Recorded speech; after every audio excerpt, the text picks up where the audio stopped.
నీకు ఏమీ కానా, అతను నీకు ఏమీ కాడా, ఆమె నీకు ఏమీ కాదా, ఇలాంటి వాటినన్నిటినీ ఈ స్ట్రక్చర్తో చెప్తాం.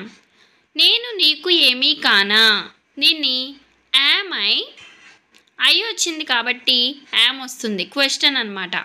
Am I nothing to you, am I nothing to you. అతను నీకు ఏమీ కాడా, అతను అంటే హీ కదా, ఈజ్ వస్తుంది. Is he nothing to you, is he nothing to you. Next one, ఆమె నీకు ఏమీ కాదా, is she nothing to you, is she nothing to you, ఇలా అనాలి.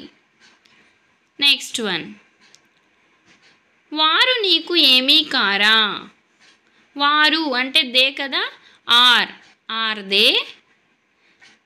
They nothing to you, are they nothing to you, ఇలా అంటాం.